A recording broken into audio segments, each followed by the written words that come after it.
Bonjour à tous et bienvenue dans cette nouvelle vidéo. Aujourd'hui, on va parler de cailloux, enfin pas ces cailloux-là, mais des rochers, puisque l'on va réaliser une recette de rochers à la noix de coco et au chocolat. Allez, c'est parti!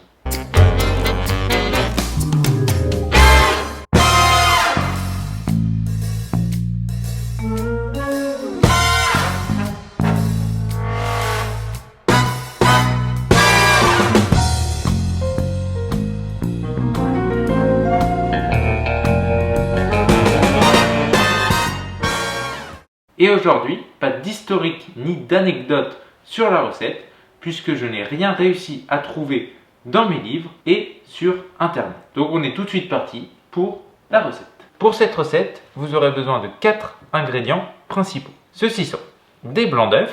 Dans une recette précédente, on a utilisé les jaunes d'œufs, donc pour les crèmes brûlées. Là, je vais vous montrer comment réutiliser les blancs d'œufs, justement, pour rien perdre.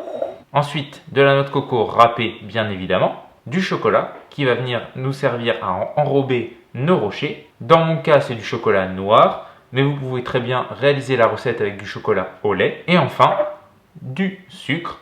Pour la recette, ça va être très facile, vous allez voir. Alors la première chose qu'il va falloir faire, c'est préchauffer votre four en chaleur tournante à 170-180 degrés. Ensuite, à l'aide d'un fouet, on va juste venir légèrement fouetter nos blancs d'œufs jusqu'à temps qu'ils deviennent mousseux.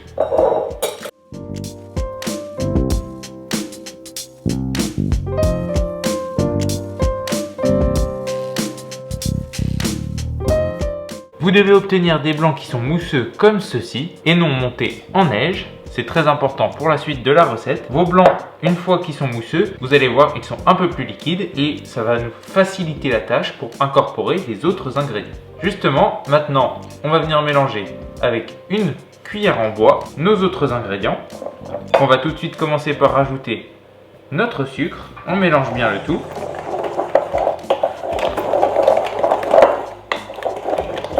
Et on rajoute notre noix de coco. Donc là, on peut rajouter en plusieurs fois. On va l'incorporer doucement.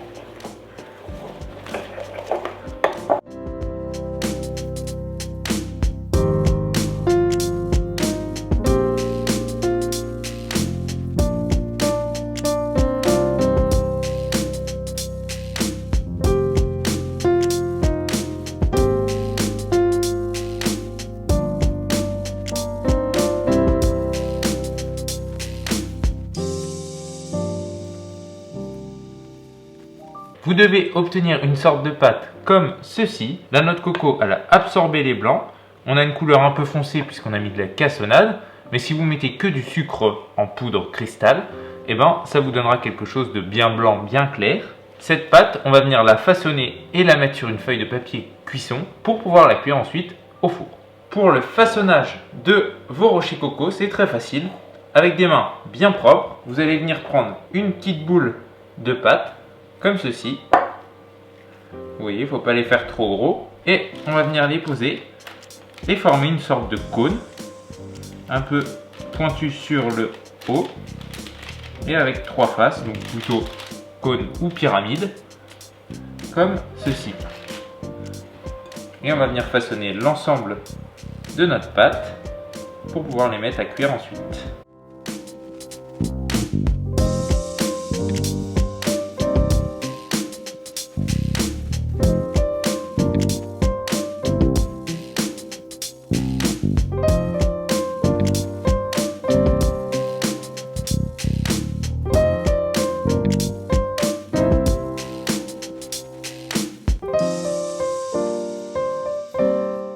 Une fois que vous avez façonné tous vos rochers coco, vous voyez, il y en a qui sont plus ou moins réguliers.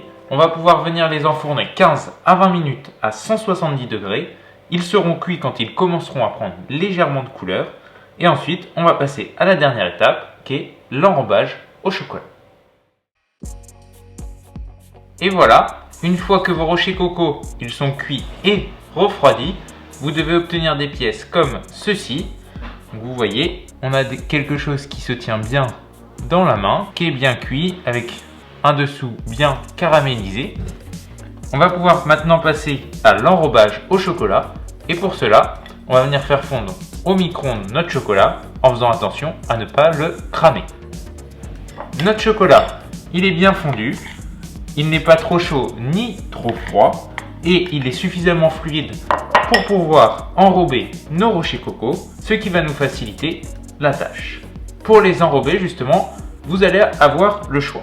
Vous voyez, soit on va venir enrober le haut du rocher, soit on peut venir enrober la base. Dans notre cas, on va faire les deux. Comme ça, vous pourrez choisir.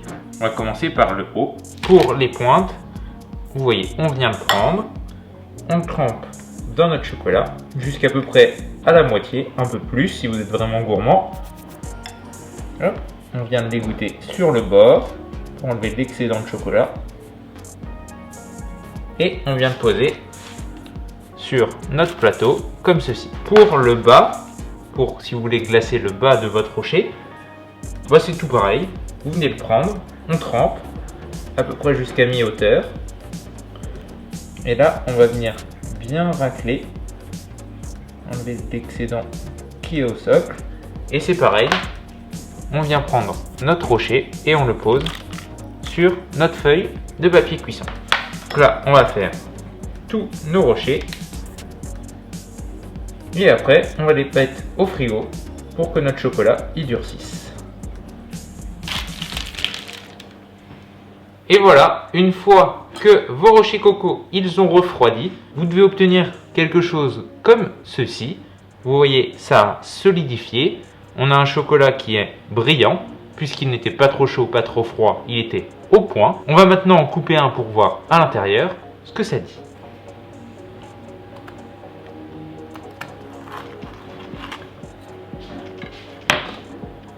Vous voyez, on a quelque chose qui est bien craquant sur l'extérieur. Je ne sais pas si la caméra va faire la mise au point.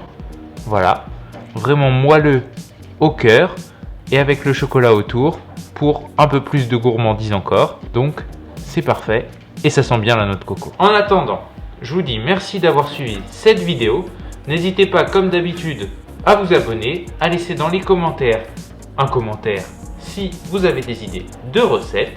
N'hésitez pas non plus à partager cette recette si vous avez apprécié et si vous voulez la faire découvrir à vos proches. N'hésitez pas non plus à me taguer sur les réseaux sociaux et notamment Instagram si vous réalisez cette recette. Je vous dis merci d'avoir suivi cette vidéo, à une prochaine et à plus.